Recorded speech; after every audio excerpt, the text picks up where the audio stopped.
Hi, it's Amy. It's Love to Live VSG. How are you? It is Monday, December 15th. Surgery's in a little over 3 days. I'm not counting today because today's almost over. I've got 13 minutes left of today, and it'll be after midnight. So technically, 3 days. I'm counting 3 days. That's what I'm saying. It's my story, and I'm sticking to it. Okay, yes, I am getting a little silly. I'm a little bit nervous about surgery. Um, more excited still than anything. And the nerves come and go. Like when I wake up in the morning, I'll feel great and I'm like excited and I can't wait. And then the nerves will creep in and they'll be like, "You sure you want to do this?" "Yeah, I'm sure I want to do this." It's like this little devil and angel kind of thing on my shoulders. "You sure you want to do this?" "Yes, I'm sure I want to do this."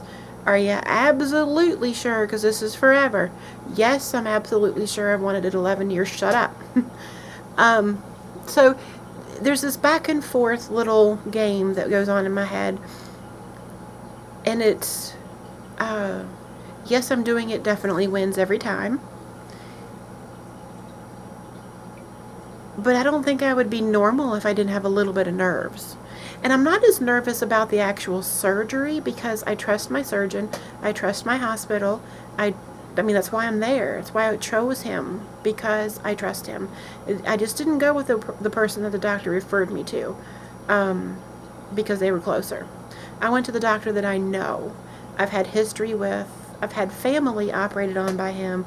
I know many people that have been operated on by him, and his record is impeccable. He has had many sleeve surgeries and has had no fatalities at all. And I'm not about to break that record. So I chose him for a reason. I chose him because I know him. And I know people that have had bypass with him. I know people that have had sleeve surgery with him. I know people that have had hernia. My mother had a hernia repaired by him. I chose him for a reason. So I trust him. What I'm nervous about is afterwards. A lot of people say they have a moment, and by moment, I don't mean a second, I mean a minute up to weeks of, "Oh my goodness, what did I do to myself? Why did I do this? What did I do? I wish I hadn't done this." It's kind of that buyer's remorse kind of thing kick in. I don't want to do that. I don't want to have that. I probably will. I mean, I think everybody does at some point. Um, but I think that's what learning how to redo everything, relearning habits, learning how to not drink and eat at the same time, which I have been practicing, but I'm not that great with. But I'll be on liquid diet for a whole week, so I'm drinking everything. So I can put that off for another week because I'm going to be drinking everything. Um, I don't know. I don't know what it is. I still want to do it. I'm still going to do it because I know I don't have to do it. Nobody's holding a gun to my head and saying you have to go down there Friday and have surgery. I want to. I'm going to. My body needs it. I need the surgery. So having to do it and needing it, I don't really think of as the same thing. Having to do it is somebody making you. Needing to do it is you physically need the surgery, and I physically need help. So that's why I'm doing it. Um, so yes, the nerves are here a little. I'm sure they will be. I had a lot of nerves before my endoscopy too, but when I actually got there, I didn't have near the nerves while I was actually in the hospital. And when I had the IV and they were getting ready to give me the medicine to put me out and all that stuff, I didn't have the nerves like I thought I would then. So maybe I'll be lucky and don't have them this time either. But before I got there, the night before, I was like a nervous wreck. I mean, I was just a basket case. And the day I got there, I was nothing. I was fine. I mean, yes, I was a little bit nervous, but not near, like, not anywhere compared to what I thought I'd be. So maybe that'll happen this time too. Cross my fingers. Um, it's only a couple of days. It's kind of exciting. I have 2 Christmas dinners to go to. My fiance's family has a Thanksgiving dinner every year and a Christmas Eve dinner. And the 2 aunts that host them, one aunt hosts one and one aunt hosts the other. The one that hosts Christmas Eve passed away in March. I miss her a lot. I loved her like she was my own. I haven't known her but 3 years, and she was better to my children than a lot of their biological family has ever been to them. My ex-husband's mother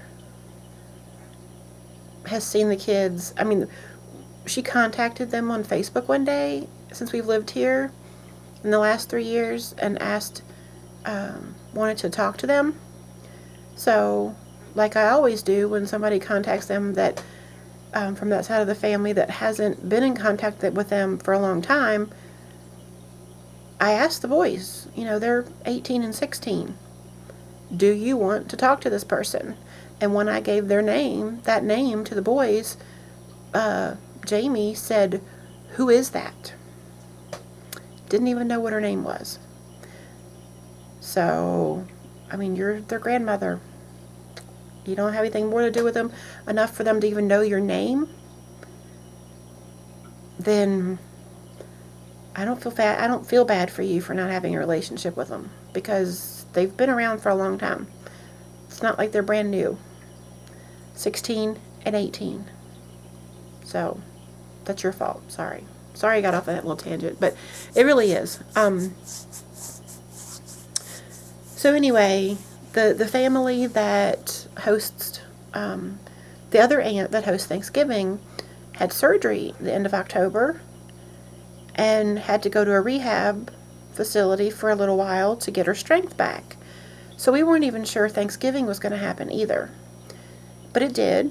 We all pulled together. We all made something, and then her son and their family bought a couple of things, and then we all kind of brought something, and it was amazing. And their family is wonderful. I just love them all. They're so nice, and it's amazing to see how nice they are. My family's that way.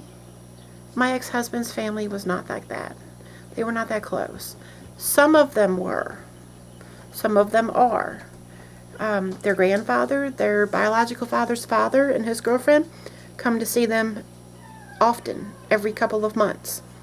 They're awesome. When he contacted us and said, hey, I'd like to see the boys, I did the same thing I've done for anytime anybody else does.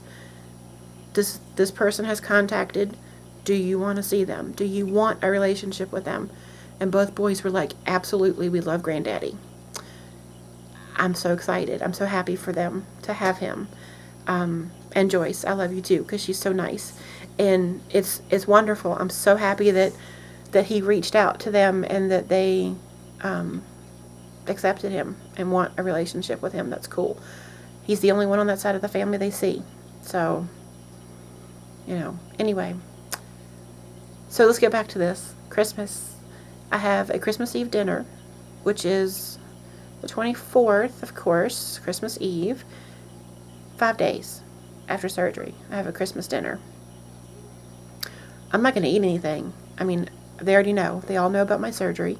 Matter of fact, at Thanksgiving, they all said, I hope your surgery goes well. Can't wait to see you at Christmas. So, I'm not nervous about going. I just hope I feel well enough to go. I think I will. But we'll see. I might be weak and tired and stuff, but I think I can manage. And then my cousin is having a Christmas dinner on the 27th. So I'm hoping to make it to that one too. My fiance, when his cousin called to tell us what time Christmas dinner was going to be, Christmas Eve dinner was going to be, he said, oh, she'll make it. Don't worry. He said, she'll be there. He said, she's tough. And I'm like, really? So, And I don't want to get off on a completely different subject, except to say, if I hadn't told them I was having surgery, he wouldn't have had the opportunity to pay me a compliment. He wouldn't have had the opportunity to say, she'll be there, she's tough, if they didn't know about the surgery. Because he wouldn't have said anything. He'd been like, just waited till Christmas Eve and said, oh, she wasn't feeling well or whatever, made an excuse. They're so supportive. It's not everybody's family is like that, and not all of my family was like that.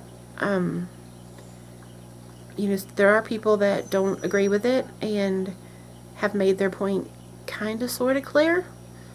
Some made it completely clear. But, that's for another video. Anyway, I'm going to go because my dog is whining, as you probably heard. I think he wants to go O-U-T. Let's see if I can get him to do it. Shadow, want to go potty? Go potty? Go potty? Let's go potty. Yeah, he's ready. Okay, let's go potty. I'll see you guys later. Bye. I'll try to do at least one more before surgery. So, I'll see you soon. Bye.